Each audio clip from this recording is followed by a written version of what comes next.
ਸਹਿਜ ਸੁਭਾਏ। ਦਰਸ਼ਨ ਪਰਸੈ ਗੁਰੂ ਕੈ, ਜਨਮ ਮਰਨ ਦੁਖ ਜਾਏ। ਹੋਵੈ ਸਿਫਤ ਖਸਮ ਦੀ, ਨੂਰ ਅਰਸਹੁ ਪੁਰ ਸਹੁ ਝਟੀਐ। ਤੁਧ ਡਿਠੇ ਸੱਚੇ ਪਾਤਸ਼ਾਹ, ਮਲ ਜਨਮ ਜਨਮ ਦੀ ਕੱਟੀਐ। ਸੱਜਣ ਸੱਚਾ ਪਾਤਸ਼ਾਹ, ਸਿਰ ਸਾਹਾਂ ਦੈ ਸਾਹੋ। ਜਿਸ ਪਾਸ ਬੈਠਿਆ ਸੋਹੀਐ, ਸਭਨਾ ਦਾ ਵੇਸਾਹੋ। ਜਿਸ ਪਾਸ ਬੈਠਿਆ ਸੋਹੀਐ, ਸਭਨਾ ਦਾ ਵੇਸਾਹੋ। ਸਤਨਾਮ ਸ੍ਰੀ ਵਾਹਿਗੁਰੂ ਸਾਹਿਬ ਜੀ। ਪਵਿੱਤ ਹੋਏ ਸੇ ਜਨਾ, ਇਹੋ ਸੋਹਿਲਾ ਇਹੋ ਸੋਹਿਲਾ ਸ਼ਬਦ ਸੁਹਾਵਾ। ਸ਼ਬਦ ਸੁਹਾਵਾ ਸਦਾ ਸੋਹਿਲਾ, ਸਤਿਗੁਰੂ ਸੁਨਾਇਆ। ਇਹੋ ਤਿਨ ਕੈ ਮਨ ਵਸਿਆ, ਜਿਨ ਧੁਰੋਂ ਲਿਖਿਆ ਆਇਆ। ਇਹੋ ਸੋਹਿਲਾ ਸ਼ਬਦ ਸੁਹਾਵਾ, ਸ਼ਬਦ ਸੁਹਾਵਾ ਸਦਾ ਸੋਹਿਲਾ, ਸਤਿਗੁਰੂ ਸੁਨਾਇਆ। ਇਹੋ ਤਿਨ ਕੈ ਮਨ ਵਸਿਆ, ਜਿਨ ਧੁਰੋਂ ਲਿਖਿਆ ਆਇਆ। ਇਕ ਫਿਰ ਹੈ ਕਨੇਰੇ ਕਰਹਿ ਗੱਲਾਂ, ਗੱਲੀ ਕਿਨੇ ਨਾ ਪਾਇਆ। ਕਹੈ ਨਾਨਕ ਸ਼ਬਦ ਸੋਹਿਲਾ, ਸਤਿਗੁਰੂ ਸੁਨਾਇਆ। ਇਕ ਫਿਰ ਹੈ ਕਨੇਰੇ ਕਰਹਿ ਗੱਲਾਂ, ਗੱਲੀ ਕਿਨੇ ਨਾ ਪਾਇਆ। ਕਹੈ ਨਾਨਕ ਸ਼ਬਦ ਸੋਹਿਲਾ, ਸਤਿਗੁਰੂ ਸੁਨਾਇਆ। ਵਾਹਿਗੁਰੂ ਜੀ ਕਾ ਖਾਲਸਾ, ਵਾਹਿਗੁਰੂ ਜੀ ਕੀ ਫਤਿਹ। ਜਾਹਰ ਜਹੂਰ ਹਾਜ਼ਰ ਹਜੂਰ, ਸਰਬ ਕਲਾ ਭਰਪੂਰ। ਪਤਿਤ ਪਾਵਨ ਭਗਤ ਵਸ਼ਲ ਅੰਤਰਜਾਮੀ, ਦਸਾਂ ਪਾਤਸ਼ਾਹੀਆਂ ਦੀ ਜੋਤ, ਧੰਨ ਸ੍ਰੀ ਗੁਰੂ ਗ੍ਰੰਥ ਸਾਹਿਬ ਜੀ ਮਹਾਰਾਜ। ਸਤਿਗੁਰਾਂ ਦੀ ਅਪਾਰ ਕਿਰਪਾ ਰਹਿਮਤ ਦਾ ਸਦਕਾ ਜਗਤ ਗੁਰੂ ਸ੍ਰੀ ਗੁਰੂ ਨਾਨਕ ਦੇਵ ਸਾਹਿਬ ਜੀ ਮਹਾਰਾਜ, ਸਤਿਗੁਰਾਂ ਦੇ ਪਾਵਨੇ ਅਸਥਾਨ ਗੁਰਦੁਆਰਾ ਸ੍ਰੀ ਬੇਰ ਸਾਹਿਬ ਜੀ ਵਿਖੇ ਅੰਮ੍ਰਿਤ ਵੇਲੇ ਦੇ ਸਜੇ ਹੋਏ ਸੁੰਦਰ ਦੀਵਾਨ ਦੀ ਹਾਜ਼ਰੀ ਭਰ ਰਹੇ ਗੁਰੂ ਕੀ ਸਾਜੀ ਨਵਾਜੀ ਹੋਈ ਸਾਧ ਸੰਗਤ ਜੀ। ਸਤਿਗੁਰਾਂ ਨੇ ਕਿਰਪਾ ਕੀਤੀ ਹੈ, ਅੰਮ੍ਰਿਤ ਵੇਲੇ ਦੀ ਬਖਸ਼ਿਸ਼ ਕੀਤੀ ਹੈ। ਸਤ ਸੰਗਤ ਦਾ ਅਮੋਲਕ ਸੁਭਾਗਾ ਸਮਾਂ ਪ੍ਰਾਪਤ ਹੋਇਆ ਹੈ। ਲੜੀਵਾਰ ਰੂਪ ਦੇ ਵਿੱਚ ਆਨੰਦ ਸਾਹਿਬ ਦੀ ਬਾਣੀ ਦੁਆਰਾ ਅੱਜ ਦਾ ਜੋ ਪਾਵਨ ਪਵਿੱਤਰ ਉਪਦੇਸ਼ ਸਤਿਗੁਰੂ ਜੀ ਬਖਸ਼ਿਸ਼ ਕਰ ਰਹੇ ਹਨ, 919 ਅੰਗ ਤੇ ਸ੍ਰੀ ਆਨੰਦ ਸਾਹਿਬ ਜੀ ਦੀ ਇਹ 16ਵੀਂ ਪੌੜੀ ਸੋਭਨੀਕ ਹੈ। 16ਵੀਂ ਪੌੜੀ ਦੁਆਰਾ ਸਤਿਗੁਰੂ ਗਰੀਬ ਨਿਵਾਜ ਸਾਹਿਬ ਜੀ ਮਹਾਨ ਪਵਿੱਤਰ ਕਲਿਆਣਕਾਰੀ ਉਪਦੇਸ਼ ਦੀ ਬਖਸ਼ਿਸ਼ ਕਰਦੇ ਹਨ। ਸ਼ਰਧਾ ਭਾਵਨਾ ਸਹਿਤ ਸਰਵਣ ਕਰੀਏ ਜੀ। ਇਹੋ ਸੋਹਿਲਾ ਸ਼ਬਦ ਸੁਹਾਵਾ। ਗਰੀਬ ਨਿਵਾਜ ਸਤਿਗੁਰੂ ਜੀ ਉਚਾਰਨ ਕਰਦੇ ਹਨ, ਇਹੋ ਸੋਹਿਲਾ ਸ਼ਬਦ ਸੁਹਾਵਾ। ਜੋ ਸਤਿਗੁਰੂ ਜੀ ਦਾ ਸ਼ਬਦ ਹੈ, ਸੁਹਾਵਾ, ਸੋਭਨੀਕ, ਸੋਹਣਾ ਗੁਰੂ ਸਾਹਿਬ ਜੀ ਦਾ ਸ਼ਬਦ ਉਪਦੇਸ਼, ਇਹੋ ਸੋਹਿਲਾ, ਇਹ ਸੋਹਿਲਾ ਹੈ। ਸੋਹਿਲਾ ਕਹਿੰਦੇ ਹਨ ਖੁਸ਼ੀ ਦੇ ਗੀਤ ਨੂੰ, ਸੁਹਾਗ ਦੇ ਗੀਤ ਨੂੰ, ਕਿ ਸਤਿਗੁਰੂ ਜੀ ਦਾ ਸ਼ਬਦ ਹੀ ਸੋਭਨੀਕ ਖੁਸ਼ੀ ਦਾ ਗੀਤ ਹੈ, ਜੋ ਆਤਮਿਕ ਖੁਸ਼ੀ ਦੇਣ ਵਾਲਾ ਹੈ, ਜੋ ਸਦਾ ਦਾ ਆਨੰਦ ਦੇਣ ਵਾਲਾ। ਕਿਉਂਕਿ ਇੱਕ ਉਹ ਗੀਤ ਹਨ ਜਿਹੜੇ ਜੀਵਨ ਬਰਬਾਦ ਕਰਨ ਵਾਲੇ ਹਨ। ਇੱਕ ਸ਼ਬਦ ਨੂੰ ਤੇ ਬਾਣੀ ਨੂੰ ਵੀ ਗੀਤ ਆਖਿਆ ਹੈ, ਪਰ ਇਹ ਉਹ ਗੀਤ ਹਨ ਜੋ ਜੀਵਨ ਨੂੰ ਸਫਲ ਕਰਨ ਵਾਲੇ ਹਨ। ਜਿਵੇਂ ਮਹਾਰਾਜ ਦਾ ਬਚਨ ਹੈ ਨਾਵੇਂ ਪਾਤਸ਼ਾਹ ਜੀ ਦਾ ਵੀ, ਨਾਨਕ ਭੌਜਲ ਪਾਰ ਪਰੈ ਜੋ ਗਾਵੈ ਪ੍ਰਭ ਕੇ ਗੀਤ। ਇਹ ਪ੍ਰਭੂ ਦੇ ਗੀਤ ਹਨ। ਇਸ ਵਿੱਚ ਪ੍ਰਭੂ ਦੇ ਨਾਮ ਦੀ ਮਹਿਮਾ ਹੈ, ਪ੍ਰਭੂ ਦੇ ਗੁਣਾਂ ਦੀ ਮਹਿਮਾ ਹੈ, ਪ੍ਰਭੂ ਪਰਮੇਸ਼ਰ ਦੀ ਸਿਫਤ ਹੈ, ਸਲਾਹ ਹੈ।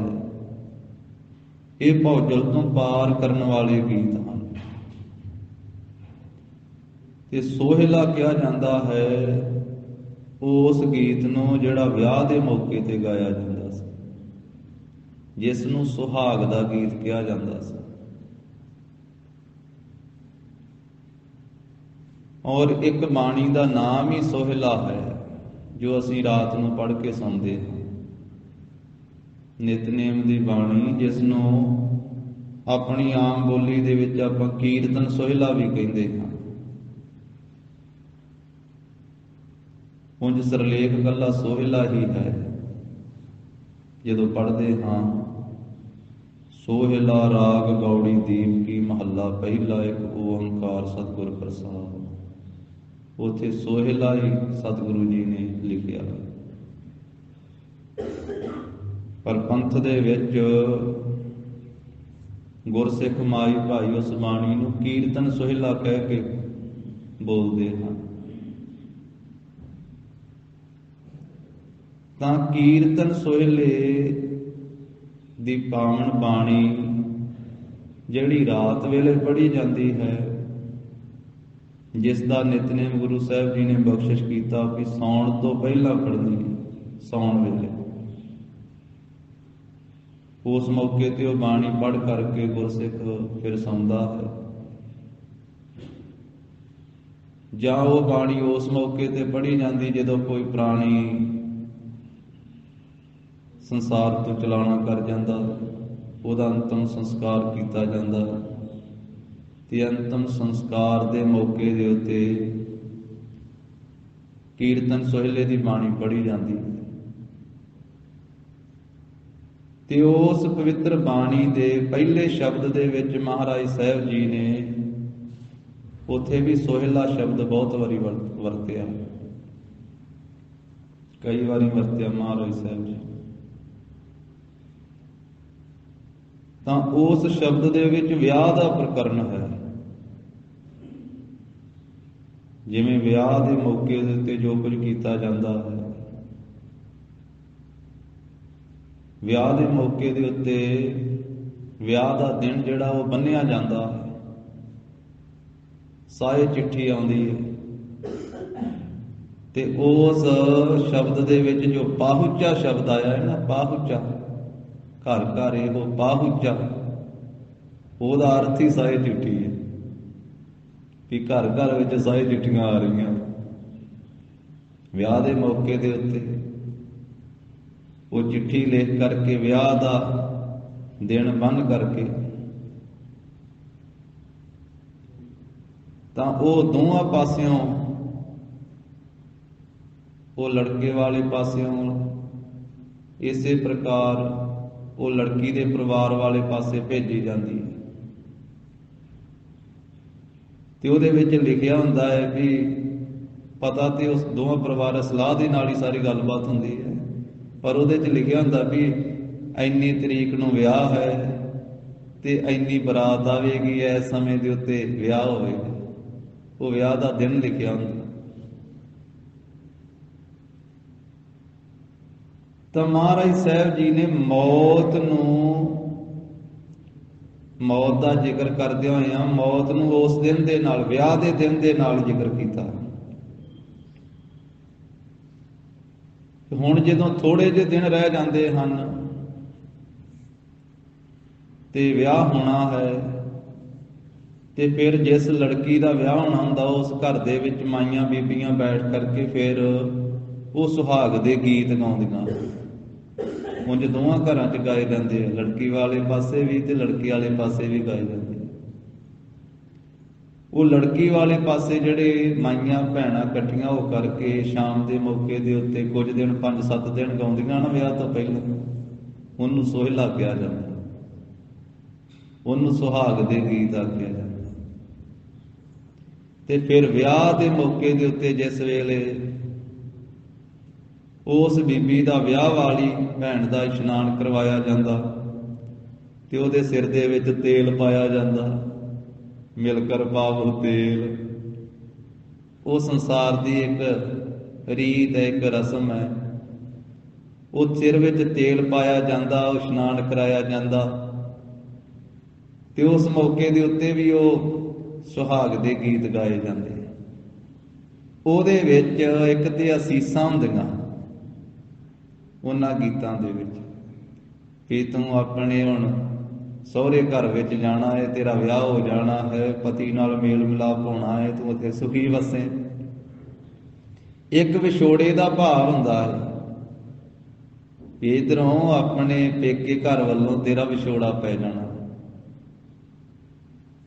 ਭੈਣ ਭਰਾਵਾਂ ਤੋਂ, ਮਾਤਾ ਪਿਤਾ ਦੇ ਪਾਸੋਂ, ਫਿਰ ਸਕੀਆਂ ਸਹੇਲੀਆਂ ਦੇ ਨਾਲੋਂ, ਚਾਚੀਆਂ ਤਾਈਆਂ ਦੇ ਨਾਲੋਂ, ਇਧਰੋਂ ਤੋਂ ਵਿਛੜ ਕਰਕੇ ਉਧਰ ਜਾਣਾ ਤੇ ਉਹ ਵਿਛੋੜੇ ਵਾਲੇ ਭਾਵ ਵੀ ਉਹਨਾਂ ਦੇ ਵਿੱਚ ਹੁੰਦੇ ਹਨ, ਉਹ ਸੁਹਾਗ ਦੇ ਗੀਤਾਂ।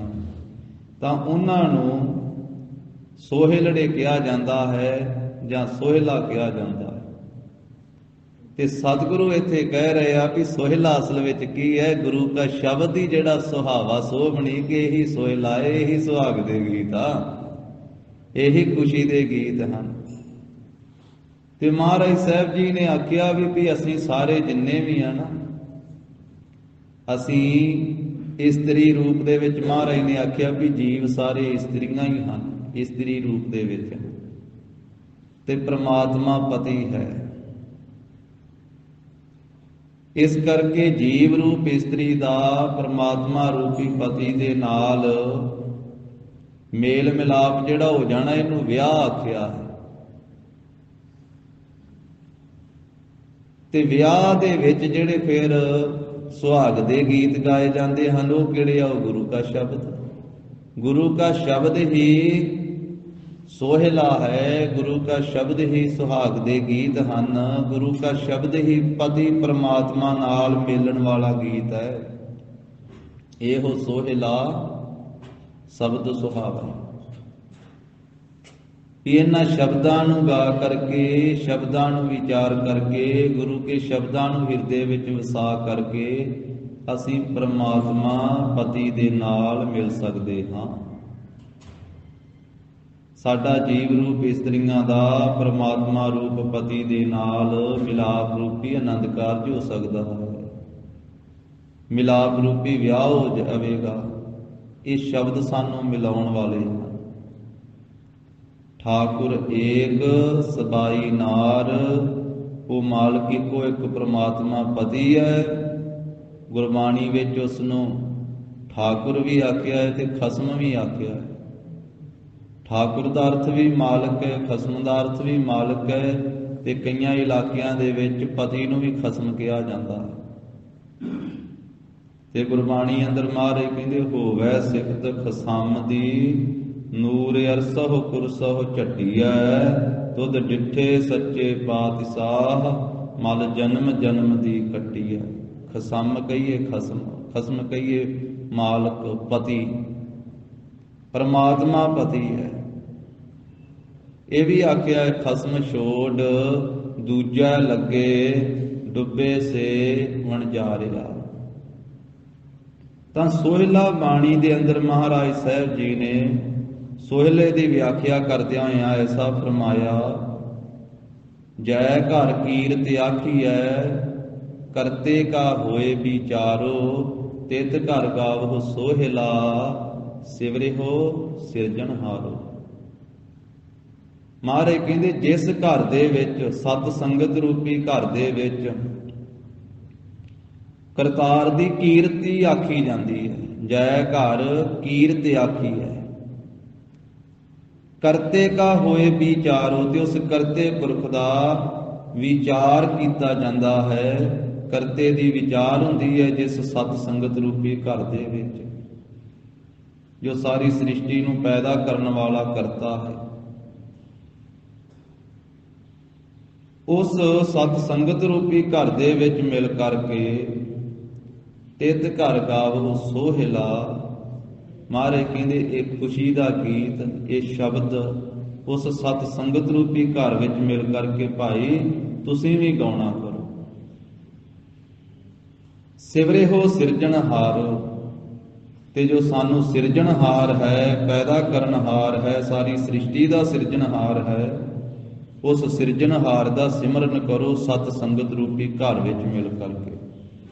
ਜੈ ਘਰ ਕੀਰਤ ਆਖੀਐ, ਕਰਤੇ ਕਾ ਹੋਏ ਵਿਚਾਰੋ, ਤਿਤ ਘਰ ਗਾਵਹੁ ਸੋਹਿਲਾ, ਸਿਵਰਿਹੁ ਸਿਰਜਣਹਾਰੋ। ਅੱਗੇ ਮਹਾਰਾਜ ਨੇ ਆਖਿਆ ਤੁਮ ਗਾਵਹੁ ਮੇਰੇ ਨਿਰਭਉ ਕਾ ਸੋਹਿਲਾ। ਜੋ ਮੇਰਾ ਨਿਰਭਉ ਪ੍ਰਭੂ ਹੈ ਨਾ, ਜਿਸ ਨੂੰ ਭਉ ਨਹੀਂ ਹੈ ਕਿਸੇ ਦਾ, ਜਿਸ ਨੂੰ ਡਰ ਨਹੀਂ ਹੈ ਕਿਸੇ ਦਾ, ਜੋ ਨਿਰਭਉ ਤੇ ਨਿਰਵੈਰ ਹੈ ਅਕਾਲ ਪੁਰਖ ਵਾਹਿਗੁਰੂ, ਤੁਸੀਂ ਮੇਰੇ ਨਿਰਭਉ ਕਾ ਸੋਹਿਲਾ ਗਾਵੋ। ਸੋਹਿਲਾ ਕਹੀਏ ਖੁਸ਼ੀ ਦਾ ਗੀਤ, ਸੋਹਿਲਾ ਸੁਹਾਗ ਦਾ ਗੀਤ, ਸੋਹਿਲਾ ਵਾਹਿਗੁਰੂ ਦੇ ਜਸ ਦਾ ਗੀਤ। ਉਹ ਹੈ ਸ਼ਬਦ, ਗੁਰੂ ਕਾ ਸ਼ਬਦ ਹੀ ਸੋਹਿਲਾ ਹੈ। ਤੁਮ ਗਾਵਹੁ ਮੇਰੇ ਨਿਰਭਉ ਕਾ ਸੋਹਿਲਾ, ਤੁਸੀਂ ਮੇਰੇ ਨਿਰਭਉ ਦੇ ਜਸ ਨੂੰ ਗਾਉਣਾ ਕਰੋ। ਤੁਮ ਗਾਵਹੁ ਮੇਰੇ ਨਿਰਭਉ ਕਾ ਸੋਹਿਲਾ, ਹਉ ਵਾਰੀ ਜਿਤ ਸੋਹਿਲੈ ਸਦਾ ਸੁਖ ਹੋਏ। ਮਹਾਰਾਜ ਕਹਿੰਦੇ ਉਸ ਜਸ ਰੂਪੀ ਸੋਹਿਲੇ ਤੋਂ, ਸ਼ਬਦ ਰੂਪੀ ਸੋਹਿਲੇ ਤੋਂ ਮੈਂ ਵਾਰੀ ਹਾਂ, ਕੁਰਬਾਨ ਹਾਂ, ਜਿਸ ਸ਼ਬਦ ਨੂੰ, ਜਿਸ ਸੋਹਿਲੇ ਨੂੰ ਗਾਉਣ ਦੇ ਨਾਲ ਸਦਾ ਦਾ ਸੁਖ ਪ੍ਰਾਪਤ ਹੁੰਦਾ ਹੈ। ਹਉ ਵਾਰੀ ਜਿਤ ਸੋਹਿਲੈ ਸਦਾ ਸੁਖ ਹੋਏ ਰਹਾਉ। ਅੱਗੇ ਮਹਾਰਾਜ ਸਾਹਿਬ ਜੀ ਨੇ ਫਿਰ ਵਿਆਹ ਦਾ ਪ੍ਰਕਰਨ ਆਰੰਭਿਆ। ਨਿਤ ਨਿਤ ਜੀਅੜੇ ਸਮਾਲੀਅਨ ਦੇਖੈਗਾ ਦੇਵਨ ਹਾਰ। ਉਹ ਨਿਤ ਨਿਤ ਸਾਰੇ ਜੀਵਾਂ ਦੀ ਸੰਭਾਲ ਕਰਦਾ ਹੈ ਪ੍ਰਭੂ, ਤੇ ਸਾਰਿਆਂ ਨੂੰ ਉਹ ਵੇਖ ਰਿਹਾ ਹੈ, ਜੋ ਸਾਰੀਆਂ ਦਾਤਾਂ ਦੇਵਨਹਾਰ ਹੈ। ਨਿਤ ਨਿਤ ਜੀਅੜੇ ਸਮਾਲੀਅਨ ਦੇਖੈਗਾ ਦੇਵਨਹਾਰ, ਤੇਰੇ ਦਾਨੈ ਕੀਮਤ ਨਾ ਪਵੈ ਤਿਸ ਦਾਤੇ ਕਵਣ ਸੁਮਾਰ। हे ਪ੍ਰਭੂ ਤੇਰੇ ਦਾਨ ਦੀ ਹੀ ਕੀਮਤ ਨਹੀਂ ਪਾਈ ਜਾ ਸਕਦੀ। हे ਦਾਤਿਆ ਤੇਰਾ ਕੋਈ ਸੁਮਾਰ, ਕੋਈ ਅੰਤ, ਕੋਈ ਓੜਕ ਕਿਵੇਂ ਪਾ ਲਵੇਗਾ।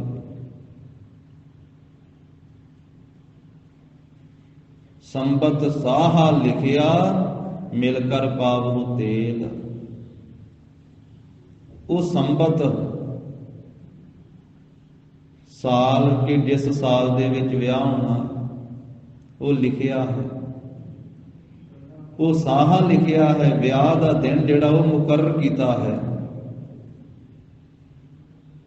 ਮਿਲ ਕਰ ਪਾਵੋ ਤੇਲ,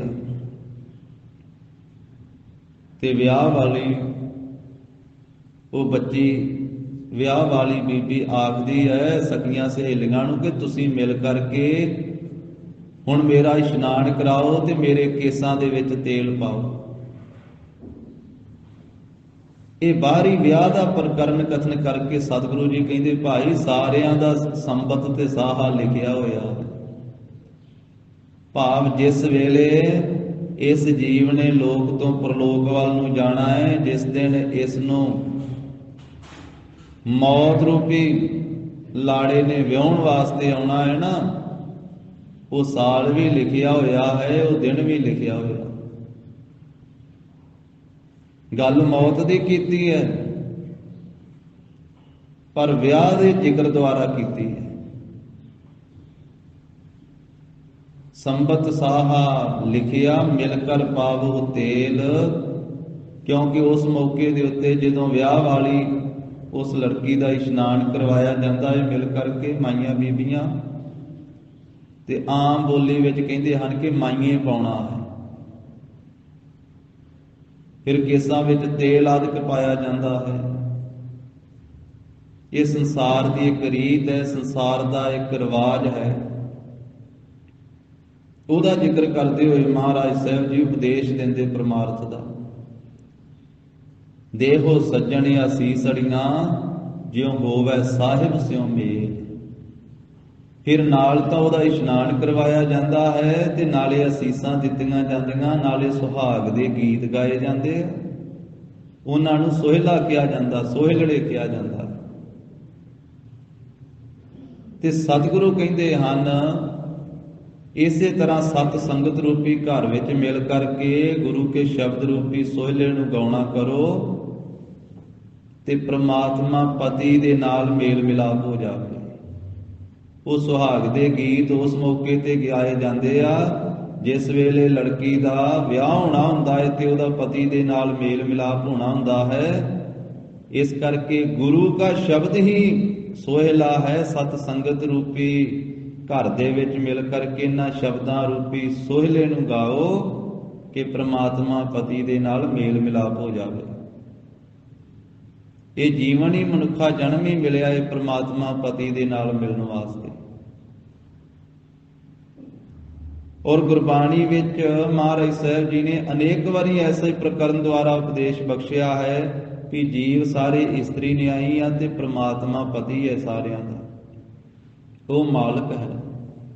ਤੇ ਗੁਰੂ ਨੂੰ ਵਿਚੋਲਾ ਵੀ ਆਖਿਆ ਹੈ ਵਿੱਚ। ਪਿਛਲੇ ਸਮੇਂ ਦੇ ਵਿੱਚ ਅੱਜ ਕੱਲ ਵੀ ਮਰਿਆਦਾ ਤੇ ਹੈ ਹੀ ਆ, ਉਹ ਭਾਵੇਂ ਸੰਸਾਰੀ ਰੀਤਾਂ ਰਿਵਾਜਾਂ ਦੇ ਵਿੱਚ ਸਮੇਂ-ਸਮੇਂ ਨਾਲ ਫਰਕ ਪੈ ਜਾਂਦੇ ਆ, ਪਰ ਵਿਚੋਲਾ ਹੁੰਦਾ ਸੀ ਜਿਹੜਾ ਦੋਵੇਂ ਪਾਸਿਆਂ ਨੂੰ ਜਾਣਨ ਵਾਲਾ। ਵਿਚੋਲਾ ਜਿਹੜਾ ਲੜਕੀ ਦੇ ਪਰਿਵਾਰ ਨੂੰ ਵੀ ਜਾਣਦਾ ਹੈ ਤੇ ਲੜਕੇ ਦੇ ਪਰਿਵਾਰ ਨੂੰ ਵੀ ਜਾਣਦਾ ਹੈ, ਜਿਹੜਾ ਦੋਨਾਂ ਪਾਸੇ ਗੱਲਬਾਤ ਕਰਕੇ ਦੋਨਾਂ ਦਾ ਸੰਬੰਧ ਬਣਾਉਂਦਾ ਹੁੰਦਾ ਸੀ, ਉਹ ਵਿਚੋਲਾ। ਤੇ ਗੁਰੂ ਨੂੰ ਵਿਚੋਲਾ ਆਖਿਆ ਹੈ ਵਿੱਚ, ਜੋ ਜੀਵ ਨੂੰ ਪਰਮਾਤਮਾ ਦੇ ਨਾਲ ਮਿਲਾਉਣ ਵਾਲੇ ਹਨ। ਗੁਰੂ ਕਾ ਸ਼ਬਦ, ਗੁਰੂ ਕੇ ਬੋਲ, ਵਿਚੋਲੇ ਦੇ ਬੋਲ ਦੋਨਾਂ ਪਰਿਵਾਰਾਂ ਦਾ ਮਿਲਾਪ ਕਰਾਉਂਦੇ ਹਨ।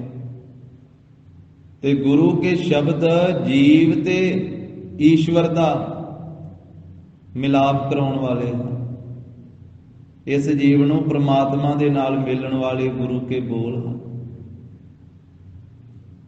ਸੁਹਾਗ ਦੇ ਗੀਤ ਉਸ ਮੌਕੇ ਤੇ ਗਾਏ ਜਾਂਦੇ ਹਨ।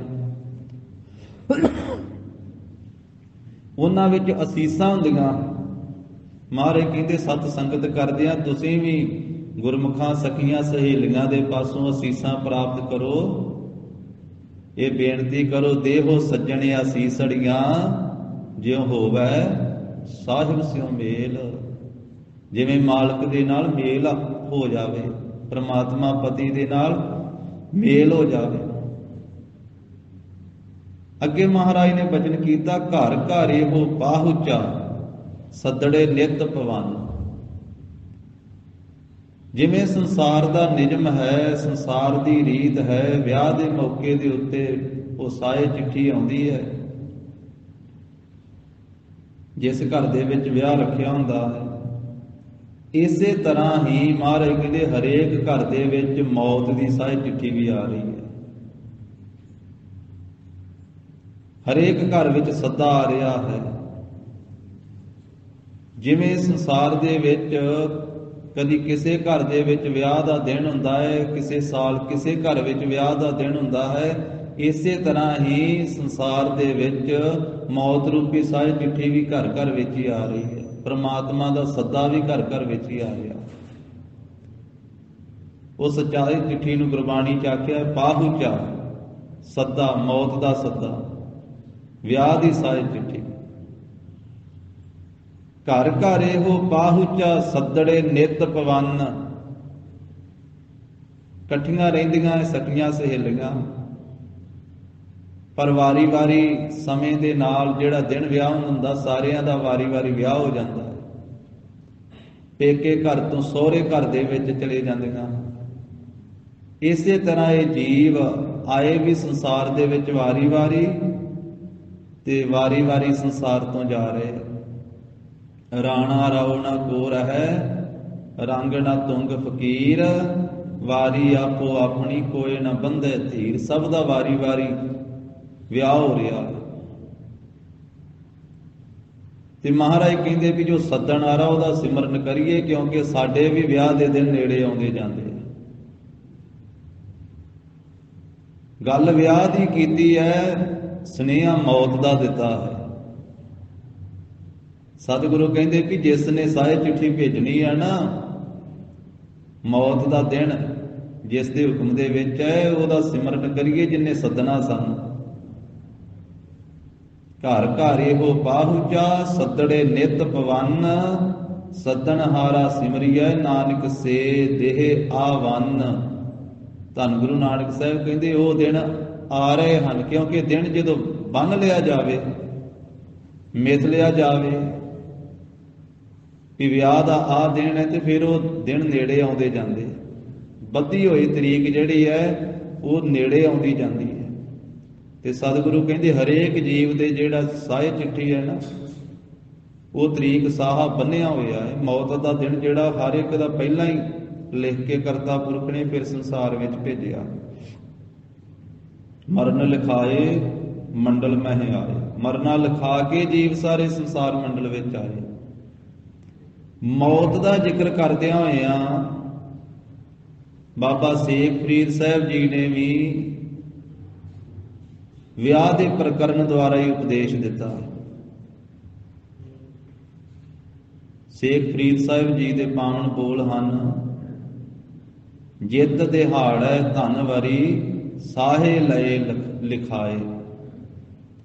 ਮਲਕ ਜੇ ਕੰਨੀ ਸੁਣੀਦਾ, ਮੋਹ ਦੇ ਖਾਲੇ ਆਏ।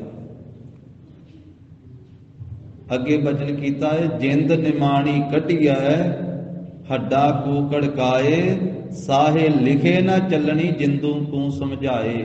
ਕਹਿੰਦੇ ਆਪਣੀ ਜਿੰਦ ਰੂਪੀ ਲਾੜੀ ਨੂੰ, ਇਹ ਜਿੰਦ ਰੂਪੀ ਵਹੁਟੀ ਨੂੰ ਸਮਝਾਈਏ, ਆਪਣੀ ਜਿੰਦ ਨੂੰ, ਆਪਣੀ ਜਾਨ ਨੂੰ, ਕਿ ਜਿਹੜਾ ਸਾਇਆ ਲਿਖਿਆ ਗਿਆ ਨਾ ਉਹ ਦਿਨ ਅੱਗੇ ਪਿੱਛੇ ਨਹੀਂ ਹੋ ਸਕਦਾ। ਸਾਹੇ ਲਿਖੇ ਨਾ ਚੱਲਣੀ, ਜਿੰਦੂ ਤੂੰ ਸਮਝਾਏ। ਅੱਗੇ ਸਪਸ਼ਟ ਹੀ ਕਹਿ ਦਿੱਤਾ, ਕਹਿੰਦੇ ਜਿੰਦ ਵਹੁਟੀ ਮਰਨ ਵਾਰ। ਜਿੰਦ ਇੱਕ ਵਹੁਟੀ ਹੈ, ਇਹ ਲਾੜੀ ਹੈ, ਤੇ ਜੋ ਮਰਨਾ ਹੈ ਮੌਤ ਰੂਪੀ ਲਾੜਾ ਹੈ।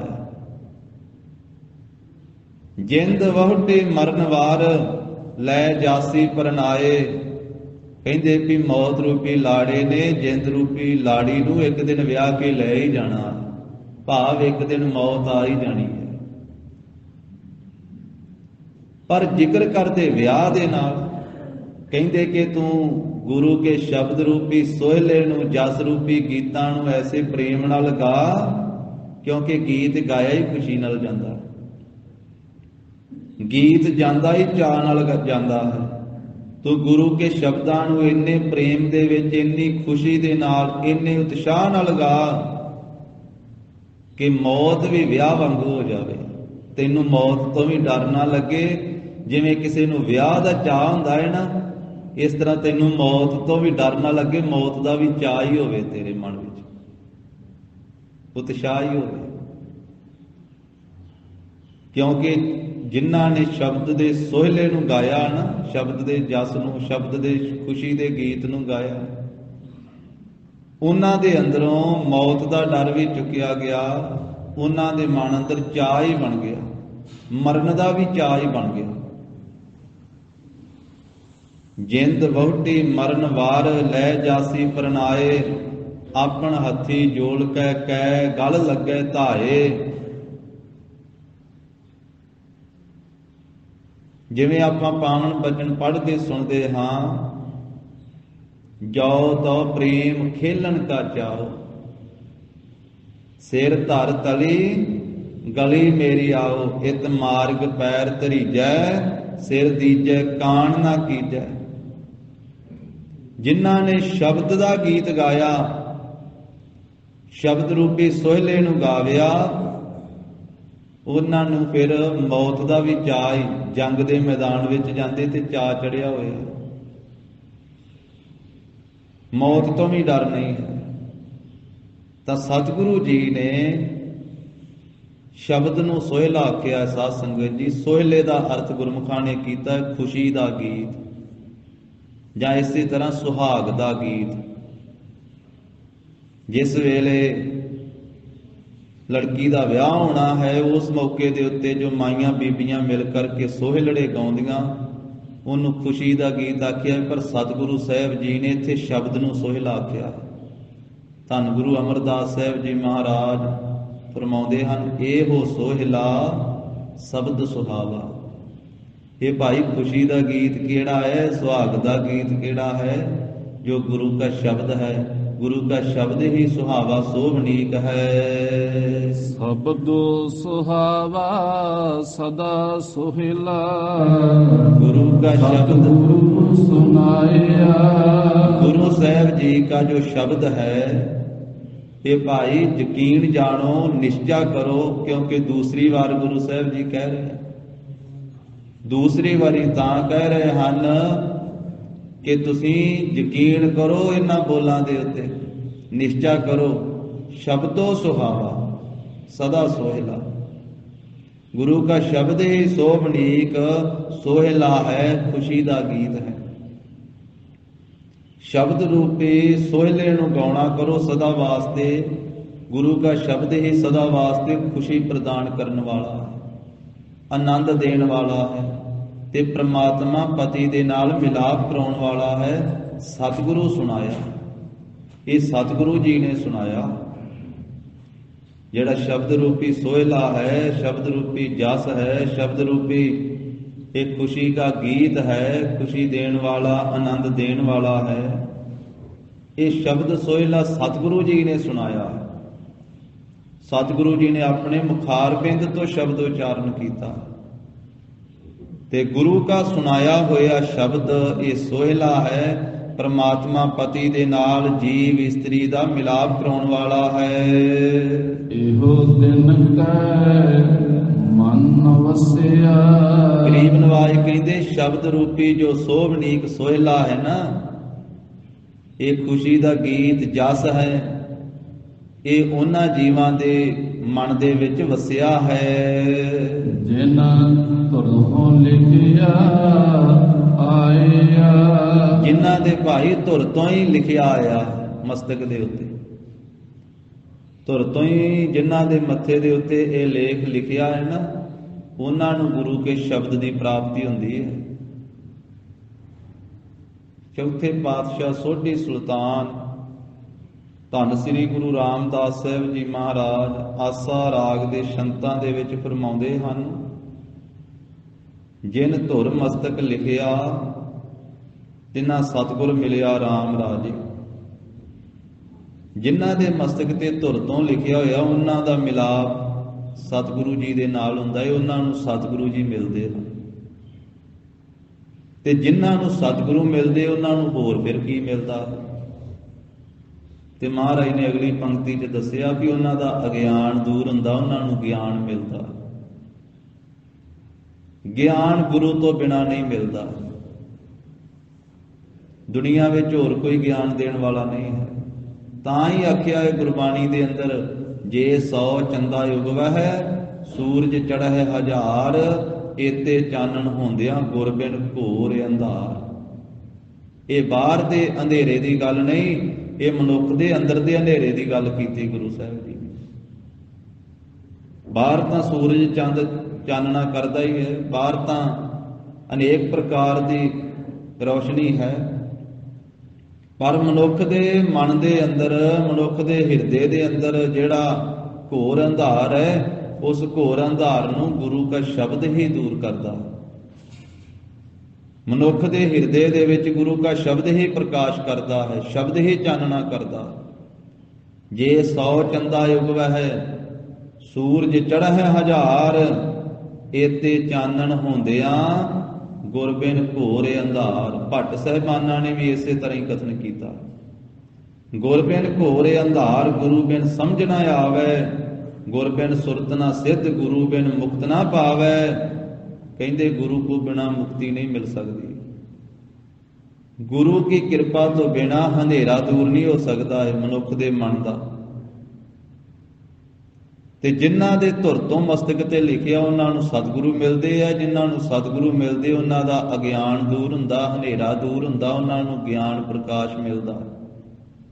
ਜਿਨ ਧੁਰ ਮਸਤਕ ਲਿਖਿਆ ਤਿਨਾਂ ਸਤਿਗੁਰ ਮਿਲਿਆ RAM ਰਾਜੇ, ਅਗਿਆਨ ਅੰਧੇਰਾ ਕੱਟਿਆ, ਗੁਰ ਗਿਆਨ ਘਟ ਬਲਿਆ। ਘਟ ਕਹਿੰਦੇ ਹਿਰਦੇ ਨੂੰ, ਉਹਨਾਂ ਦੇ ਹਿਰਦੇ ਰੂਪੀ ਘਰ ਦੇ ਵਿੱਚ ਫਿਰ ਗਿਆਨ ਦਾ ਦੀਵਾ ਬਲ ਪਿਆ, ਗੁਰ ਗਿਆਨ ਘਟ ਬਲਿਆ। ਹਰ ਲੱਦਾ ਰਤਨ ਪਦਾਰਥੋ, ਫਿਰ ਉਹਨਾਂ ਨੂੰ ਰਤਨ ਪਦਾਰਥ ਲੱਭ ਗਿਆ ਅੰਦਰ। ਨਾਮ ਆਨੰਦ ਅੰਦਰੋਂ ਹੀ ਲੱਭਿਆ। ਹਰ ਲੱਦਾ ਰਤਨ ਪਦਾਰਥੋ, ਫਿਰ ਬੌੜ ਨਾ ਚੱਲਿਆ, ਜਿਹੜਾ ਫਿਰ ਕਿਸੇ ਪਾਸੇ ਜਾਂਦਾ ਨਹੀਂ ਹੈ, ਚਲਿਆ ਨਹੀਂ ਜਾਂਦਾ। ਜਨ ਨਾਨਕ ਨਾਮ ਆਰਾਧਿਆ, ਆਰਾਧ ਹਰ ਮਿਲਿਆ। ਉਹਨਾਂ ਜਨਾਂ ਨੇ, ਉਹਨਾਂ ਸੇਵਕਾਂ ਨੇ, ਉਹਨਾਂ ਸਿੱਖਾਂ ਨੇ ਨਾਮ ਦੀ ਆਰਾਧਨਾ ਕੀਤੀ, ਜਿਨ੍ਹਾਂ ਦੇ ਧੁਰ ਤੋਂ ਮਸਤਕ ਤੇ ਸ਼ੁਭ ਲੇਖ ਲਿਖਿਆ। ਉਹਨਾਂ ਦਾ ਹੀ ਮਿਲਾਪ ਗੁਰੂ ਸਾਹਿਬ ਦੇ ਨਾਲ ਹੋਇਆ ਤੇ ਫਿਰ ਉਹਨਾਂ ਨੇ ਨਾਮ ਨੂੰ ਆਰਾਧਿਆ ਤੇ ਨਾਮ ਦੀ ਆਰਾਧਨਾ ਕਰਕੇ ਜਿਸ ਦੇ ਨਾਮ ਦੀ ਆਰਾਧਨਾ ਕੀਤੀ ਉਹਦੇ ਵਿੱਚ ਭੇਦ ਹੋ ਗਏ, ਉਸ ਵਿੱਚ ਰਲ ਗਏ। ਜਨ ਨਾਨਕ ਨਾਮ ਆਰਾਧਿਆ, ਆਰਾਧ ਹਰ ਮਿਲਿਆ, ਹਰੀ ਦੇ ਨਾਲ ਮਿਲ ਗਏ। ਕਿਵੇਂ ਮਿਲ ਗਏ? ਜਿਵੇਂ ਪਾਣੀ 'ਚ ਪਾਣੀ ਮਿਲਦਾ, ਜਿਵੇਂ ਤੱਤਾਂ 'ਚ ਤੱਤ ਮਿਲਦੇ ਹਨ। ਮਿੱਟੀ ਨਾਲ ਮਿੱਟੀ ਮਿਲ ਜਾਂਦੀ, ਹਵਾ ਨਾਲ ਹਵਾ ਮਿਲ ਜਾਂਦੀ, ਪਾਣੀ ਨਾਲ ਪਾਣੀ ਮਿਲ ਜਾਂਦਾ, ਅੱਗ ਨਾਲ ਅੱਗ ਮਿਲ ਜਾਂਦੀ ਹੈ।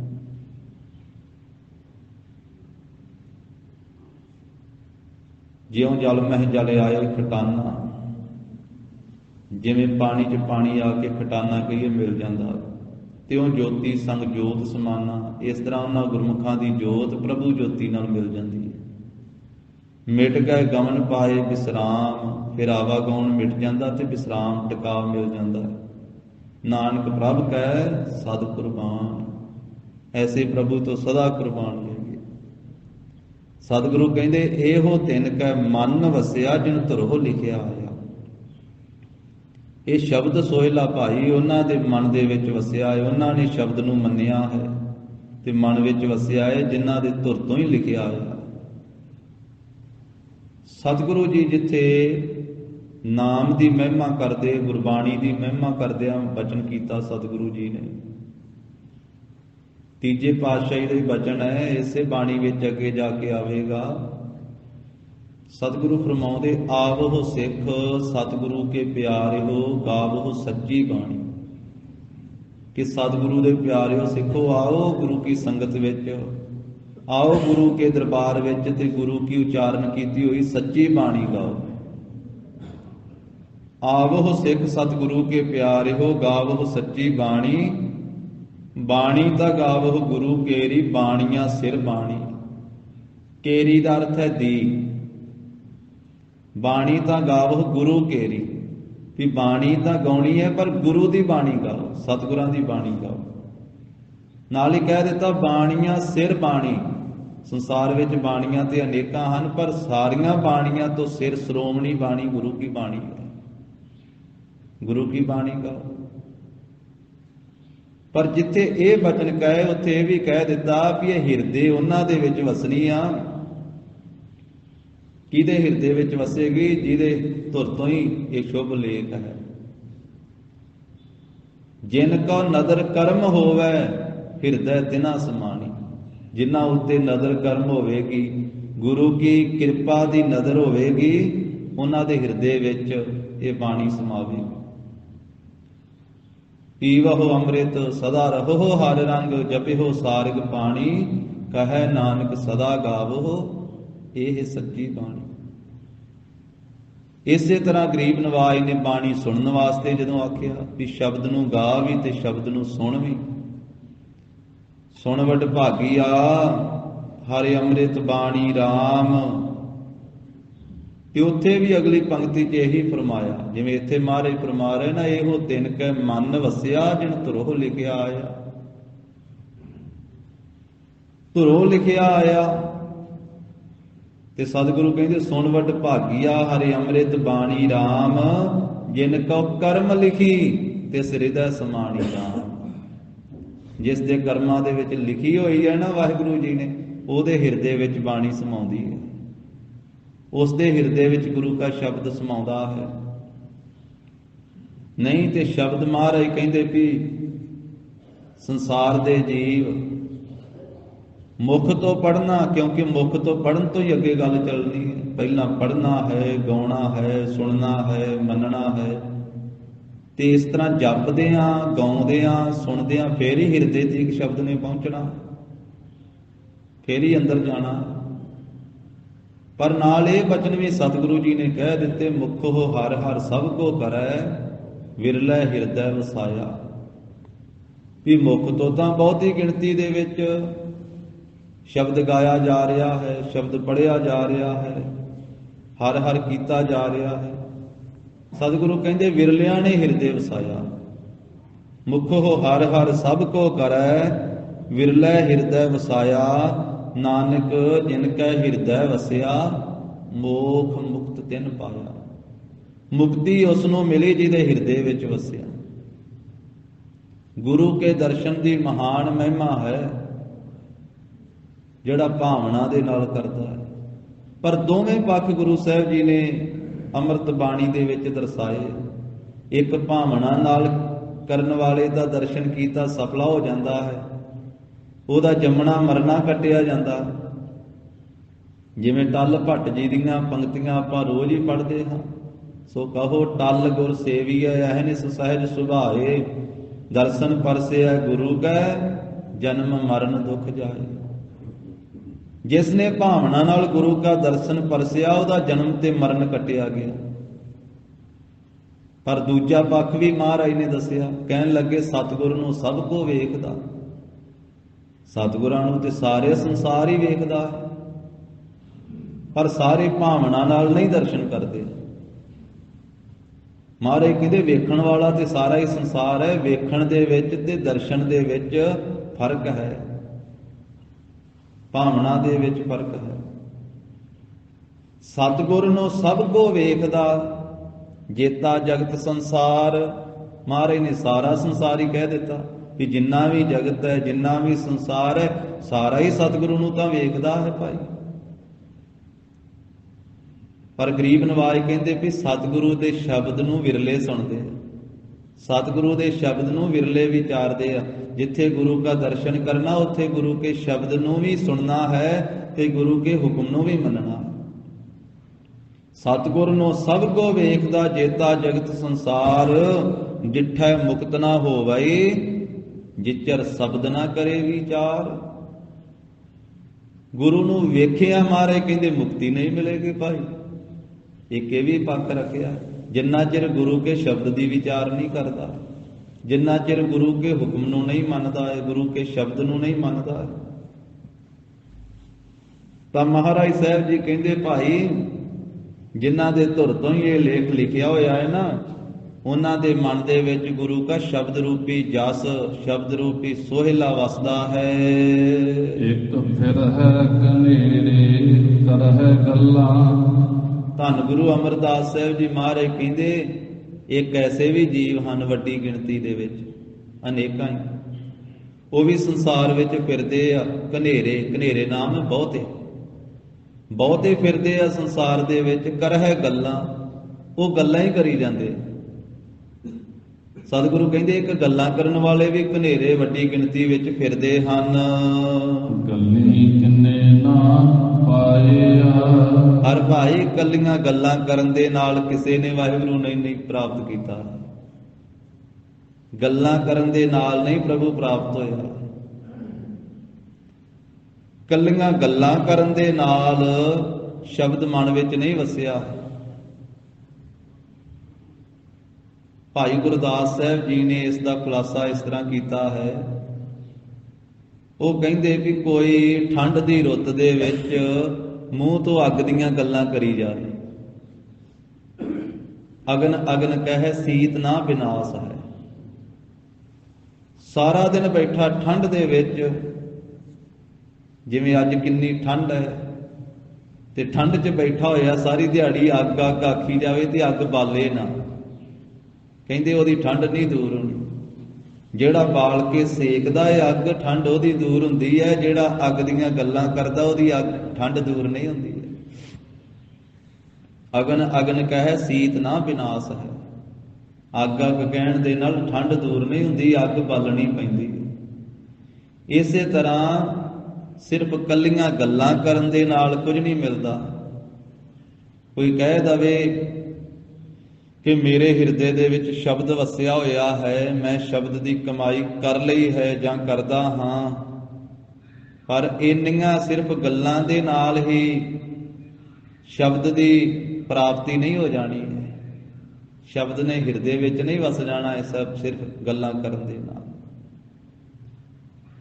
ਜੇ ਕੋਈ ਦਵਾਈ ਖਾਵੇ ਨਾ, ਪਰਹੇਜ ਰੱਖੇ ਨਾ, ਤੇ ਦਵਾਈ ਦੀਆਂ ਕੱਲੀਆਂ ਗੱਲਾਂ ਕਰੀ ਜਾਵੇ, ਉਹਦਾ ਰੋਗ ਤਾਂ ਨਹੀਂ ਮਿਟੇਗਾ। ਕਿਸੇ ਮੰਜ਼ਿਲ ਤੇ ਪਹੁੰਚਣਾ ਹੈ, ਰਾਹ ਦੀਆਂ ਗੱਲਾਂ ਕਰੀ ਜਾਵੇ, ਮੰਜ਼ਿਲ ਦੀਆਂ ਗੱਲਾਂ ਕਰੀ ਜਾਵੇ, ਤੁਰੇ ਨਾ, ਇੱਕੇ ਥਾਂ ਤੇ ਬੈਠਾ ਰਵੇ, ਤੇ ਸਫ਼ਰ ਤਾਂ ਨਹੀਂ ਮੁੱਕ ਜਾਣਾ। ਮੰਜ਼ਿਲ ਤੇ ਤਾਂ ਨਹੀਂ ਪਹੁੰਚ ਜਾਣਾ ਹੈ। ਭਾਈ ਸਾਹਿਬ ਕਹਿੰਦੇ ਪੂਛਤ ਪਥਕ ਤੇ ਇਹ ਮਾਰਗ ਨਾ ਧਾਰੇ ਪਗ, ਪ੍ਰੀਤਮ ਕੇ ਦੇਸ਼ ਕੈਸੇ ਬਾਤਨ ਕਹਿ ਜਾਈਏ। ਕਹਿੰਦੇ ਬੰਦਾ ਗੱਲਾਂ ਹੀ ਕਰੀ ਜਾਂਦਾ ਸਾਰੀ ਜ਼ਿੰਦਗੀ, ਰਾਹ ਹੀ ਪੁੱਛੀ ਜਾਂਦਾ ਸਾਰੀ ਜ਼ਿੰਦਗੀ, ਕਦਮ ਇੱਕ ਨਹੀਂ ਪੁੱਟਦਾ ਅੱਗੇ, ਕਰਦਾ ਕੁਝ ਵੀ ਨਹੀਂ। ਸਾਰੀ ਜ਼ਿੰਦਗੀ ਪੁੱਛਦਿਆਂ ਪਛਾਉਂਦਿਆਂ ਹੀ ਲੰਘ ਗਈ। ਕਈ ਵਾਰੀ ਐਸਾ ਵੀ ਹੁੰਦਾ ਹੈ ਕਿ ਬੰਦਾ ਸਾਰੀ ਉਮਰ ਲੰਘ ਜਾਂਦੀ, ਬਜ਼ੁਰਗ ਹੋ ਜਾਂਦਾ ਹੈ, ਤੇ ਫਿਰ ਵੀ ਪਤਾ ਨਹੀਂ ਕਹਿੰਦਾ ਵੀ ਮੂਲ ਮੰਤਰ ਕਿੱਥੋਂ ਠੀਕ ਹੈ, ਗੁਰ ਮੰਤਰ ਕਿਹਨੂੰ ਕਹਿੰਦੇ ਹਨ, ਪੰਜ ਬਾਣੀਆਂ ਕਿਹੜੀਆਂ ਹੁੰਦੀਆਂ ਹਨ, ਅੰਮ੍ਰਿਤ ਛਕਣਾ ਜ਼ਰੂਰੀ ਹੈ ਕਿ ਨਹੀਂ ਜ਼ਰੂਰੀ ਹੈ। ਸਾਰੀ ਜ਼ਿੰਦਗੀ ਲੰਘ ਗਈ ਪੁੱਛਦਿਆਂ ਹੀ, ਗੱਲਾਂ ਕਰਦਿਆਂ ਹੀ, ਤੇ ਕਦੋਂ ਤੁਰੇਗਾ ਤੇ ਕਦੋਂ ਪਹੁੰਚੇਗਾ। ਸੰਸਾਰ ਦੇ ਬਾਰੇ ਬਹੁਤ ਕੁਝ ਜਾਣਦਾ, ਪਰ ਜਿਸ ਜਾਣਨ ਵਾਸਤੇ ਆਇਆ ਮਹਾਰਾਜ ਕਹਿੰਦੇ ਆਪਣੇ ਬਾਰੇ ਕੁਝ ਵੀ ਨਹੀਂ ਜਾਣਦਾ। ਇੱਕ ਫਿਰਹਿ ਕਨੇਰੇ ਕਰਹਿ ਗੱਲਾਂ, ਗੱਲੀ ਕਿਨੇ ਨਾ ਪਾਇਆ। ਇੱਕ ਕਨੇਰੇ ਬਹੁਤ ਹੀ ਗਿਣਤੀ ਵਿੱਚ ਫਿਰਦੇ ਆ ਐਸੇ ਜੀਵ ਜਿਹੜੇ ਗੱਲਾਂ ਹੀ ਕਰੀ ਜਾਂਦੇ, ਪਰ ਗੱਲਾਂ ਕਰਨ ਦੇ ਨਾਲ ਕਿਸੇ ਨੂੰ ਪ੍ਰਾਪਤੀ ਨਹੀਂ ਹੋਈ। ਪੂਛਤ ਪਥਕ ਤੇ ਮਾਰਗ ਨਾ ਧਾਰੇ ਪਗ, ਪ੍ਰੀਤਮ ਕੇ ਦੇਸ਼ ਕੈਸੇ ਬਾਤਨ ਕਹਿ ਜਾਈਐ। ਗੱਲਾਂ ਬਾਤਾਂ ਦੇ ਨਾਲ ਆਪਣੇ ਪਿਆਰੇ ਦੇ ਦੇਸ਼ ਵਿੱਚ ਨਹੀਂ ਪਹੁੰਚੀਦਾ। ਰਾਹ ਜਿੰਨੀ ਵਾਰੀ ਮਰਜ਼ੀ ਪੁੱਛ ਲਵੇ, ਪਹੁੰਚੇਗਾ ਉਦੋਂ ਜਦੋਂ ਤੁਰੇਗਾ। ਪੂਛਤ ਹੈ ਵੈਦ ਖਾਦ ਔਖਦ ਨਾ ਸੰਜਮ ਸੇ, ਕੈਸੇ ਮਿਟੇ ਰੋਗ ਸੁਖ ਸਹਿਜ ਸਮਾਈਐ। ਭਾਈ ਸਾਹਿਬ ਕਹਿੰਦੇ ਵੈਦ ਤੋਂ ਪੁੱਛ ਲਿਆ, ਦਵਾਈ ਵੀ ਲੈ ਲਈ, ਪਰ ਖਾਧੀ ਨਹੀਂ। ਉਹਨੇ ਆਖਿਆ ਵੀ ਇੱਕ ਦਿਨ 'ਚ 3 ਵਾਰੀ ਖਾਣੀ ਹੈ ਇਹ ਦਵਾਈ, ਪਰਹੇਜ ਵੀ ਰੱਖਣਾ ਹੈ, ਖੱਟਾ ਮਿੱਠਾ ਤਲਿਆ ਨਹੀਂ ਖਾਣਾ। ਨਾ ਤੇ ਪਰਹੇਜ ਰੱਖਿਆ ਤੇ ਨਾ ਦਵਾਈ ਖਾਧੀ, ਤੇ ਕਹਿੰਦਾ ਵੀ ਰੋਗ ਮਿਟ ਜਾਵੇ। ਪਰ ਰੋਗ ਕਿਵੇਂ ਮਿਟੇਗਾ? ਸਤਿਗੁਰਾਂ ਨੇ ਨਾਮ ਨੂੰ ਦਵਾਈ ਆਖਿਆ। ਸਾਧ ਸੰਗਤ ਜੀ, ਔਗਣਾ ਵਿਕਾਰਾਂ ਦਾ ਤਿਆਗਣਾ ਜਿਹੜਾ ਇਹ ਪਰਹੇਜ ਆਖਿਆ, ਇਹ ਦਵਾਈ ਦਿੰਦੇ ਪੰਜ ਪਿਆਰੇ ਸਹਿਬਾਨ। ਸਰਬ ਰੋਗ ਕਾ ਔਖਦ ਨਾਮ, ਕਲਿਆਣ ਰੂਪ ਮੰਗਲ ਗੁਣ ਗਾਮ। ਗੁਰੂ ਕੀ ਸਿੱਖੀ, ਗੁਰੂ ਕੀ ਹਜ਼ੂਰੀ ਵਿੱਚ ਪੰਜਾਂ ਪਿਆਰਿਆਂ ਤੋਂ ਪ੍ਰਾਪਤ ਹੁੰਦੀ ਹੈ। ਪੰਜ ਪਿਆਰੇ ਖੰਡੇ ਬਾਟੇ ਦਾ ਅੰਮ੍ਰਿਤ ਛਕਾਉਂਦੇ ਆ, ਪੰਜ ਕਕਾਰੀ ਬਾਣਾ ਬਖਸ਼ਿਸ਼ ਕਰਦੇ ਆ, ਤੇ ਫਿਰ ਨਿਤਨੇਮ ਪੰਜ ਬਾਣੀਆਂ ਦਾ, ਸ਼ਾਮੀ ਰਹਿਰਾਸ ਸਾਹਿਬ ਜੀ ਦਾ, ਰਾਤੀ ਕੀਰਤਨ ਸੋਹਿਲੇ ਦਾ, ਤੇ ਨਾਲ ਗੁਰ ਮੰਤਰ ਤੇ ਮੂਲ ਮੰਤਰ ਦ੍ਰਿੜ ਕਰਾਉਂਦੇ ਆ। ਕਹਿੰਦੇ ਕਿ ਭਾਈ ਆ ਬਾਣੀਆਂ ਪੜ੍ਹੀ, ਪੰਜਾਂ ਕਕਾਰਾਂ ਦੀ ਰਹਿਤ ਰੱਖੀ, ਤੇ ਆ ਮੂਲ ਮੰਤਰ ਦਾ ਜਾਪ ਕਰੀ, ਆ ਗੁਰ ਮੰਤਰ ਦਾ ਜਾਪ ਕਰੀ, ਤੇ ਨਾਲ ਤੈਨੂੰ ਜਿੱਥੇ ਇਹ ਨਾਮ ਰੂਪੀ ਦਵਾਈ ਦਿੱਤੀ ਆ ਨਾ, ਉੱਥੇ ਪਰਹੇਜ ਰੱਖੀਆਂ। ਜਿਹੜੀਆਂ ਬੱਜਰ ਕਰੈਤਾਂ ਵਾ ਇਹ ਭੁੱਲ ਕੇ ਨਹੀਂ ਕਰਨੀਆਂ। ਇਹ ਬੱਜਰ ਪਾਪ ਆ, ਵੱਡੇ ਪਾਪ ਆ।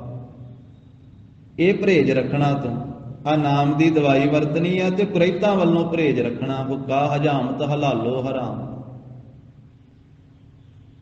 ਤੇ ਫਿਰ ਇਹ ਤੂੰ ਦਵਾਈ ਵਰਤੀ ਜਾਵੇਂਗਾ ਤੇ ਤੇਰਾ ਜਨਮ ਤੇ ਮਰਨ ਰੂਪੀ ਰੋਗ ਕੱਟਿਆ ਜਾਵੇਗਾ। ਜੰਮਣ ਮਰਨ ਦਾ ਰੋਗ ਤੇਰਾ ਤਾਂ ਕੱਟਿਆ ਜਾਵੇਗਾ ਜੇ ਤੂੰ ਦਵਾਈ ਖਾਵੇਂਗਾ। ਹੁਣ ਇਹਨੇ ਦਵਾਈ ਖਾਧੀ ਨਹੀਂ, ਪਰਹੇਜ ਵੀ ਨਹੀਂ ਰੱਖਿਆ, ਤੇ ਕਹਿੰਦਾ ਮੇਰਾ ਰੋਗ ਕੱਟਿਆ ਜਾਵੇ। ਗੱਲੀ ਬਾਤੀ, ਗੱਲੀ ਹਉ ਸੁਹਾਗਣ ਭੈਣੇ, ਕੰਤ ਨਾ ਕਬਹੂ ਮੈਂ ਮਿਲਿਆ। ਗੱਲੀ ਜੇ ਸਹੁ ਪਾਈਐ ਤੋਤਾ ਕਿਉ ਫਾਸੈ। ਭਾਈ ਗੁਰਦਾਸ ਸਾਹਿਬ ਕਹਿੰਦੇ ਜੇ ਕੱਲੀਆਂ ਗੱਲਾਂ ਦੇ ਨਾਲ ਹੀ ਪਰਮਾਤਮਾ ਦੀ ਪ੍ਰਾਪਤੀ ਹੁੰਦੀ ਹੋਵੇ ਤੇ ਫਿਰ ਤਾਂ ਤੋਤੇ ਨੂੰ ਹੋ ਜਾਵੇ। ਤੋਤਾ ਵੀ ਬਥੇਰੀਆਂ ਗੱਲਾਂ ਬੋਲਦਾ ਪਿੰਜਰੇ 'ਚ ਬੈਠਾ ਹੋਇਆ। ਕਹਿੰਦੇ ਫਿਰ ਉਹ ਕਿਉਂ ਫਸੇ। ਗੱਲੀ ਜੇ ਸਹੁ ਪਾਈਐ ਤੋਤਾ ਕਿਉ ਫਾਸੈ। ਭਾਵ ਗੱਲਾਂ ਬਾਤਾਂ ਨਾਲ ਕੁਝ ਨਹੀਂ ਮਿਲਦਾ, ਕਰਨਾ ਪੈਂਦਾ ਹੈ ਕੁਝ। ਗੁਰੂ ਸਾਹਿਬ ਜੀ ਨੇ ਆਖਿਆ ਭਾਈ ਤੈਨੂੰ ਕੁਝ ਕਰਨਾ ਪੈਣਾ ਹੈ। ਆਪਣਾ ਹੱਥੀਂ ਆਪਣਾ ਆਪੇ ਹੀ ਕਾਜ ਸਵਾਰੀਐ, ਵੀ ਆਪਣੇ ਹੱਥਾਂ ਨਾਲ ਤੈਨੂੰ ਕੁਝ ਕਰਨਾ ਪੈਣਾ। ਸਿਮਰਨ ਵੀ ਕਰਨਾ ਪੈਣਾ, ਸੇਵਾ ਵੀ ਕਰਨੀ ਪੈਣੀ। ਇਹ ਦੋ ਮਹਾਰਾਜ ਸਾਹਿਬ ਜੀ ਨੇ ਖੰਭ ਦਿੱਤੇ ਵਾਹਿਗੁਰੂ ਦੇ ਦੇਸ਼ ਵਿੱਚ ਪਹੁੰਚਣ ਵਾਸਤੇ, ਇੱਕ ਸੇਵਾ ਤੇ ਇੱਕ ਸਿਮਰਨ, ਇੱਕ ਬਾਣੀ ਤੇ ਇੱਕ ਬਾਣਾ। ਬਾਣੀ ਤੇ ਬਾਣਾ, ਸੇਵਾ ਤੇ ਸਿਮਰਨ, ਫਿਰ ਪ੍ਰਭੂ ਦੇ ਦੇਸ਼ ਵਿੱਚ ਪਹੁੰਚੇਗਾ। ਤੇ ਜੇ ਇਕੱਲੀਆਂ ਗੱਲਾਂ ਹੀ ਕਰੇਗਾ, ਤੁਰੇਗਾ ਨਹੀਂ, ਤੇ ਫਿਰ ਨਹੀਂ ਸਫ਼ਰ ਮੁੱਕਣਾ, ਫਿਰ ਨਹੀਂ ਮੰਜ਼ਿਲ ਤੇ ਪਹੁੰਚਿਆ ਜਾਣਾ। ਪੂਛਤ ਪਥਕ ਤੇ ਮਾਰਗ ਨਾ ਧਾਰੇ, ਪਗ ਪ੍ਰੀਤਮ ਕੇ ਦੇਸ਼ ਕੈਸੇ ਬਾਤਨ ਕਹਿ ਜਾਈਐ। ਪੂਛਤ ਹੈ ਵੈਦ ਖਾਤ ਔਖਦ ਨਾ ਸੰਜਮ ਸੇ, ਕੈਸੇ ਮਿਟੇ ਰੋਗ ਸੁਖ ਸਹਿਜ ਸਮਾਈਐ। ਤੀਜਾ ਬਚਨ ਕੀਤਾ ਪੂਛਤ ਸੁਹਾਗਨ ਹੈ, ਕਰਮ ਦੁਹਾਗਣ ਕੇ ਹਿਰਦੈ ਵਿਚਾਰ ਕਤ ਸਹਿਜਾ ਬੁਲਾਈਐ। ਸੁਹਾਗਣ ਕੋਲੋਂ ਸੁਹਾਗਵੰਤੀਆਂ ਦੇ ਗੁਣ ਪੁੱਛ ਲਏ, ਪਰ ਔਗਣ ਨਾ ਤਿਆਗੇ ਤੇ ਸੁਹਾਗਣ ਨਹੀਂ ਬਣਿਆ ਜਾਣਾ। ਪਤੀ ਵਰਤਾ ਧਰਮ ਨਾ ਧਾਰਨ ਕੀਤਾ ਤੇ ਸੁਹਾਗਣ ਨਹੀਂ ਬਣਿਆ ਜਾਣਾ। ਪੂਛਤ ਸੁਹਾਗਣ ਹੈ, ਕਰਮ ਦੁਹਾਗਣ ਕੇ ਹਿਰਦੈ ਵਿਚਾਰ ਕਤ ਸਹਿਜਾ ਬੁਲਾਈਐ। ਫਿਰ ਅੱਗੇ ਤਿੰਨ ਬਚਨ ਕਹੇ, ਆਖਿਆ ਗਾਏ ਸੁਣੈ ਆਖੈ ਮੀਚੈ, ਪਾਈਐ ਨਾ ਪਰਮ ਪਦ। ਗਾਉਣਾ ਮਹਾਨ ਹੈ, ਸੁਣਨਾ ਮਹਾਨ ਹੈ, ਤੇ ਮਨ ਭਟਕਦਾ ਹੈ, ਤੇ ਅੱਖਾਂ ਮੀਟ ਕੇ ਬਹਿਣਾ ਵੀ ਕੋਈ ਮਾੜਾ ਨਹੀਂ ਹੈ। ਅੱਖਾਂ ਮੀਟਣੀਆਂ, ਪਖੰਡ ਕਰਨਾ ਮਾੜਾ ਹੈ। ਤੇ ਜੇ ਮਨ ਬਗਾਨਾ ਰੂਪ ਤੱਕਣ ਵਾਸਤੇ ਜਾਂਦਾ ਹੈ, ਤੇ ਜੇ ਅੱਖਾਂ ਮੀਟ ਵੀ ਲਈਏ ਤੇ ਫਿਰ ਮਾੜੀਆਂ ਨਹੀਂ, ਫਿਰ ਚੰਗੀਆਂ ਹੀ ਆ। ਇਸੇ ਨੂੰ ਭਗਤ ਜੀ ਨੇ ਆਖਿਆ ਵੀ ਮੈਂ ਤਾਂ ਇੰਦਰੀਆਂ ਦੇ ਦਰਵਾਜ਼ੇ ਬੰਦ ਹੀ ਕਰ ਲਏ। ਮੂੰਦ ਲਈਏ ਦਰਵਾਜ਼ੇ, ਬਾਜੀ ਵਾਲੇ ਅਨਹਦ ਬਾਜੇ। ਅੱਖਾਂ ਮੀਟਣੀਆਂ ਉਦੋਂ ਮਾੜੀਆਂ ਜਦੋਂ ਬੰਦਾ ਪਖੰਡ ਦੇ ਸਹਿਤ ਮੀਟਦਾ। ਉਸ ਨੂੰ ਗੁਰਬਾਣੀ ਚ ਆਖਿਆ ਵੀ ਬਗਲ ਸਮਾਧੀ ਲਾ ਕੇ ਬੈਠਾ, ਬੈਠ ਰਹੇ ਹੋ ਬੱਕ ਧਿਆਨ ਲਗਾਇਓ। ਕਹਿੰਦੇ ਵੀ ਗਾਉਣਾ ਸੁਣਨਾ ਤੇ ਅੱਖਾਂ ਮੀਟ ਕੇ ਬਹਿਣਾ ਤੇਰਾ ਤਾਂ ਸਫਲਾ ਹੈ ਜੇ ਗੁਰੂ ਕੇ ਸ਼ਬਦ ਨੂੰ ਕਮਾਵੇਂ। ਤੇ ਜੇ ਸ਼ਬਦ ਨੂੰ ਨਾ ਕਮਾਵੇਂ ਤੇ ਗੱਲੀ ਬਾਤੀ ਸਾਰੇ, ਫਿਰ ਗੱਲੀ ਤਾਂ ਜੋਗੀ ਨਹੀਂ ਨਾ ਬਣਿਆ ਜਾਂਦਾ। ਜਗਤ ਗੁਰੂ ਜੀ ਨੇ ਜੋਗੀਆਂ ਨੂੰ ਉਪਦੇਸ਼ ਦਿੰਦੇ ਆਖਿਆ ਸੀ, ਗੱਲੀ ਜੋਗ ਨਾ ਹੋਈ, ਏਕ ਦ੍ਰਿਸ਼ਟ ਕਰ ਸੰਸਰ ਜਾਣੈ, ਜੋਗੀ ਕਹੀਐ ਸੋਈ। ਗਾਏ ਸੁਣੈ ਆਖੈ ਨੀਚੈ, ਪਾਈਐ ਨਾ ਪਰਮ ਪਦ, ਗੋਰੇ ਉਪਦੇਸ਼ ਗਹਿ, ਜੋ ਲਾਉਣਾ ਕਮਾਈਏ। ਜਿੰਨਾ ਚਿਰ ਗੁਰੂ ਕਾ ਉਪਦੇਸ਼, ਗੁਰੂ ਕਾ ਸ਼ਬਦ ਗ੍ਰਹਿਣ ਕਰਕੇ ਉਹਦੀ ਕਮਾਈ ਨਹੀਂ ਕਰਦਾ ਆਪਣੇ ਜੀਵਨ ਦੇ ਵਿੱਚ, ਜੋ ਸਤਿਗੁਰਾਂ ਨੇ ਆਪਣੇ ਸ਼ਬਦ ਰਾਹੀਂ ਦੱਸਿਆ ਉਹਦੇ 'ਚ ਚੱਲਦਾ ਨਹੀਂ, ਧਾਰਨ ਨਹੀਂ ਕਰਦਾ ਆਪਣੇ ਜੀਵਨ ਵਿੱਚ, ਤਾਂ ਮਹਾਰਾਜ ਕਹਿੰਦੇ ਗੱਲਾਂ ਤਾਂ ਬਥੇਰੇ ਕਰਦੇ ਫਿਰਦੇ, ਤੇ ਗੱਲਾਂ ਦੇ ਨਾਲ ਪ੍ਰਭੂ ਦੀ ਪ੍ਰਾਪਤੀ ਨਹੀਂ ਹੁੰਦੀ, ਗੱਲਾਂ ਦੇ ਨਾਲ ਆਨੰਦ ਨਹੀਂ ਮਿਲਦਾ ਹੈ। ਕਹੈ ਨਾਨਕ ਸ਼ਬਦ ਸੁਹਿਲਾ। ਕਹਿੰਦੇ ਹਨ ਧੰਨ ਸ੍ਰੀ ਗੁਰੂ ਅਮਰਦਾਸ ਸਾਹਿਬ ਜੀ ਮਹਾਰਾਜ ਕਿ ਗੁਰੂ का शब्द ही सोहिला है। सोहिला नाम है खुशी ਦਾ ਗੀਤ ਹੈ। ਭਾਵ ਗੁਰੂ ਕੇ ਸ਼ਬਦ ਨੂੰ ਖੁਸ਼ੀ ਦੇ ਨਾਲ ਗਾਉਣਾ ਕਰੋ ਭਾਈ। ਗੁਰੂ का शब्द ਇਹ ਖੁਸ਼ੀ ਦੇਣ ਵਾਲਾ ਹੈ, ਆਤਮਿਕ ਆਨੰਦ ਦੇਣ ਵਾਲਾ ਹੈ, ਅੰਦਰਲੀ ਖੁਸ਼ੀ ਦੇਣ ਵਾਲਾ ਹੈ, ਅੰਦਰਲਾ ਖੇੜਾ ਦੇਣ ਵਾਲਾ ਗੁਰੂ का शब्द है। गुरु का शब्द ही सोहिला है। ਉਹ ਗੀਤ ਹੈ ਜਿਹੜਾ ਸੁਹਾਗ ਵੇਲੇ ਗਾਇਆ ਜਾਂਦਾ ਹੈ। ਜਿਸ ਵੇਲੇ ਵਿਆਹ ਹੁੰਦਾ ਹੈ ਲੜਕੀ ਲੜਕੇ ਦਾ, ਤੇ ਜੋ ਲੜਕੀ ਦੇ ਘਰ ਦੇ ਵਿੱਚ ਜਿਹੜਾ ਗੀਤ ਉਸ ਮੌਕੇ ਤੇ ਗਾਇਆ ਜਾਂਦਾ ਉਹਨੂੰ ਸੁਹਾਗ ਵਾਲਾ ਗੀਤ ਸੋਹਿਲਾ ਕਿਹਾ ਜਾਂਦਾ, ਵੀ ਇਹਦਾ ਹੁਣ ਵਿਆਹ ਹੋ ਜਾਣਾ। ਤਾਂ ਮਹਾਰਾਜ ਕਹਿੰਦੇ ਅਸਲ ਵਿੱਚ ਭਾਈ ਇਹ ਜੀਵ ਰੂਪ ਇਸਤਰੀ ਨੂੰ ਪ੍ਰਮਾਤਮਾ ਪਤੀ ਦੇ ਨਾਲ ਮਿਲਾਪ ਕਰਾਉਣ ਵਾਲਾ ਗੁਰੂ ਦਾ ਸ਼ਬਦ ਹੀ ਉਹ ਸੁਹਾਗ ਦਾ ਗੀਤ ਹੈ। ਇਹ ਸ਼ਬਦ ਨੂੰ ਗਾਵੇ ਤੇ ਇਹ ਜੀਵ ਇਸਤਰੀ ਦਾ ਪ੍ਰਮਾਤਮਾ ਪਤੀ ਦੇ ਨਾਲ ਵਿਆਹ ਹੋ ਜਾਵੇਗਾ। ਵਿਆਹ ਤੋਂ ਭਾਵ ਇਹਦਾ ਮਿਲਾਪ ਹੋ ਜਾਵੇਗਾ, ਇਹ ਪ੍ਰਮਾਤਮਾ ਨੂੰ ਮਿਲ ਪਵੇਗਾ। ਗੁਰਬਾਣੀ ਦੇ ਅੰਦਰ ਵਿਆਹ ਦਾ ਜ਼ਿਕਰ ਕੀਤਾ ਹੈ। ਭਗਤਾਂ ਨੇ ਆਖਿਆ ਕਿ ਸਾਡਾ ਵਿਆਹ ਹੋ ਗਿਆ ਪ੍ਰਭੂ ਦੇ ਨਾਲ। ਕਹੇ ਕਬੀਰ ਮੋਹਿ ਵਿਆਹੇ ਚੱਲੇ ਹੈ, ਪੁਰਖ ਏਕ ਭਗਵਾਨਾ। ਕਹਿੰਦੇ ਮੈਨੂੰ ਭਗਵਾਨ ਪੁਰਖ ਨੇ ਵਿਆਹ ਲਿਆ, ਮੇਰਾ ਪ੍ਰਮਾਤਮਾ ਨਾਲ, ਭਾਵ ਜੋ ਵਾਹਿਗੁਰੂ ਨਾਲ ਮਿਲਾਪ ਹੋਇਆ ਨਾ ਪ੍ਰਭੂ ਪਿਆਰਿਆਂ ਦਾ, ਉਹਨੂੰ ਵਿਆਹ ਦੇ ਅੱਖਰਾਂ ਵਿੱਚ ਵੀ ਉਹਨਾਂ ਨੇ ਬਿਆਨ ਕੀਤਾ। ਤਾਂ ਸਤਿਗੁਰੂ ਕਹਿੰਦੇ ਵੀ ਪ੍ਰਮਾਤਮਾ ਪਤੀ ਦੇ ਨਾਲ ਮਿਲਾਪ ਕਰਾਉਣ ਵਾਲਾ ਜੋ ਖੁਸ਼ੀ ਦਾ ਗੀਤ ਹੈ ਉਹ ਗੁਰੂ ਦਾ ਸ਼ਬਦ ਹੈ। ਸਤਿਗੁਰੂ ਸੁਨਾਇਆ। ਇਹ ਸ਼ਬਦ ਰੂਪੀ ਸੋਹਿਲਾ, ਸ਼ਬਦ ਰੂਪੀ ਖੁਸ਼ੀ ਦਾ ਗੀਤ, ਇਹ ਪ੍ਰਮਾਤਮਾ ਪਤੀ ਦੇ ਨਾਲ ਮਿਲਾਪ ਕਰਾਉਣ ਵਾਲਾ ਸੁਹਾਗ ਦਾ ਗੀਤ ਸਤਿਗੁਰੂ ਜੀ ਨੇ ਸੁਣਾਇਆ। ਇਹ ਸੋਭਣੀਕ ਹੈ ਜਸ ਸ਼ਬਦ ਜੋ ਸਤਿਗੁਰੂ ਜੀ ਨੇ ਆਪਣੇ ਮੁਖਾਰਬਿੰਦ ਤੋਂ ਉਚਾਰਨ ਕੀਤਾ ਹੈ, ਤੇ ਸਤਿਗੁਰੂ ਜੀ ਨੇ ਸ਼ਬਦ ਬਾਣੀ ਸੁਣਾਈ ਹੈ।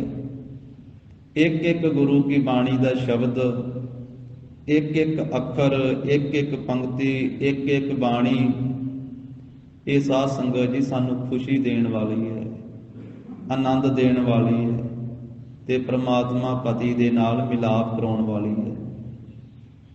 ਇੱਕ ਅੱਖਰ ਵੀ ਹਿਰਦੇ ਵਿੱਚ ਵਸ ਜਾਵੇ, ਇਹ ਤਾਂ ਸਤਿਗੁਰੂ ਜੀ ਸਮੁੰਦਰ ਹਨ, ਧੰਨ ਗੁਰੂ ਗ੍ਰੰਥ ਸਾਹਿਬ ਜੀ ਮਹਾਰਾਜ ਸਾਗਰ ਹਨ। ਗੁਰ ਸਾਗਰ ਰਤਨੀ ਭਰਪੂਰੇ, ਤੇ ਇੱਕ ਬੂੰਦ ਵੀ ਸਮੁੰਦਰ ਦੀ ਹਿਰਦੇ 'ਚ ਵਸ ਜਾਵੇ। ਕਿਨਕਾ ਏਕ ਜਿਸ ਜੀ ਵਸਾਵੈ, ਤਾਂ ਕਿ ਮਹਿਮਾ ਗਣੀ ਨਾ ਆਵੇ। ਏਕ ਅੱਖਰ ਹਰ ਮਨ ਬਸਤ, ਨਾਨਕ ਹੋਤ ਨਿਹਾਲ। ਇੱਕ ਅੱਖਰ ਵੀ ਮਨ ਵਿੱਚ ਵਸ ਜਾਵੇ। ਏਕ ਸ਼ਬਦ ਮੇਰੇ ਪ੍ਰਾਣ ਬਸਤ ਹੈ, ਬਾਹੁੜ ਜਨਮ ਨਾ ਆਵਾ। ਜੰਮਣਾ ਮਰਨਾ ਕੱਟ ਦਵੇਗਾ, ਨਿਹਾਲ ਕਰ ਦਵੇਗਾ ਗੁਰੂ ਦਾ ਸ਼ਬਦ। ਵਾਹਿਗੁਰੂ ਪ੍ਰਮਾਤਮਾ ਪਤੀ ਦੇ ਨਾਲ ਮਿਲਾਪ ਹੋ ਜਾਵੇਗਾ। ਸਤਿਗੁਰੂ ਜੀ ਨੇ ਆਨੰਦ ਸਾਹਿਬ ਦੀ 16ਵੀਂ ਪੌੜੀ ਦੁਆਰਾ ਪਾਵਨ ਉਪਦੇਸ਼ ਬਖਸ਼ਿਆ। ਗੁਰੂ ਜੀ ਕੀ ਅਗਾਧ ਬੋਧ ਬਾਣੀ ਕੀ ਵਿਚਾਰ ਸਾਂਝੀ ਕਰਦੇ ਹਾਂ। ਹੋਈਆਂ ਭੁੱਲਾਂ ਚੁੱਕਾਂ ਦੀ ਸਤਿਗੁਰੂ ਜੀ ਗੁਰ ਸੰਗਤ ਜੀ ਖਿਮਾ ਦੇਣੀ। ਦੇਹੋ ਸੱਜਣ ਅਸੀਸ ਅੜੀਆਂ, ਜਿਉ ਹੋਵੈ ਸਾਹਿਬ ਸਿਉ ਮੇਲ। ਇੱਕ ਫਿਰ ਹੈ ਕਨੇਰੇ ਕਰ ਹੈ ਗੱਲਾ, ਗੱਲੀ ਕਿਨੈ ਨਾ ਪਾਇਆ। ਕਹੈ ਨਾਨਕ ਸੋਹਿਲਾ ਸਤਿਗੁਰੂ ਸੁਣਾਇਆ। ਵਾਹਿਗੁਰੂ ਜੀ ਕਾ ਖਾਲਸਾ